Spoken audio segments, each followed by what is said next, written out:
ډاکټر صاحب ښاغلی ولسمشر محمد اشرف غني د خپل راتګ په هکله ټول معلومات ورکړل. ډاکټر صاحب ښاغلی غني به څه وخت افغانستان ته راستنیږي او څنګه به راستون شي. ښاغلی غني ویلي هیڅوک دې هم دې ته تشویش نه کوي. د تان ټي وي چینل درنو لیدونکو سلام، ستړي مشئ، وخت مو په خیر. په سر کې یادونه کوم که تان ټي وي چینل مو نه وي سبسکرایب کړه، په درنښت سره تان ټي وي چینل سبسکرایب کړئ. د افغانستان پخوانی ولسمشر اشرف غني په تازه څرګندونو کې د خپل راتګ په اړه معلومات ورکړل. هغه ویلي چې که شرایط سم وي نو په خپل وطن ته به راستون شي. د غني دغه څرګندونې وروسته له هغه وروسته کېږي چې د طالبانو حکومت له ځینو پخوانیو لوړپوړو چارواکو سره تماسونه لرل او د افغانستان وضعیت ته په کتو سره یې په دې اړه خپل موقف څرګند کړی دی.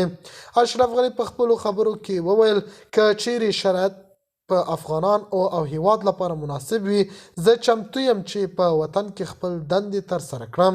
ما همیشه افغانستان ته خدمت کولو هیله درلوده او که وطن راستنېدل د سولې او پرمختګ لپاره ګټوري، زه یې منم او زه حاضر یم.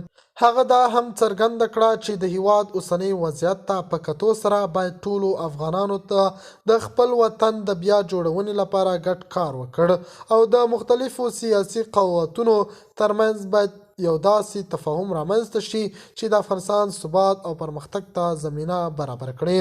د اشرف غني دغه څرګندونې په داسې وخت کې وشوې چې افغانستان د طالبانو تر واک لاندې دی او هیواد په ډیرو سیاسي او اقتصادي ننګونو سره مخ دی.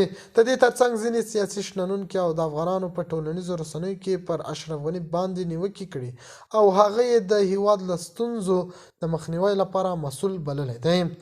د تان ټي وي چینل درنو لیدونکو دا زموږ ته د مهال چمتو کړی خبر تر بیا خیر شرې.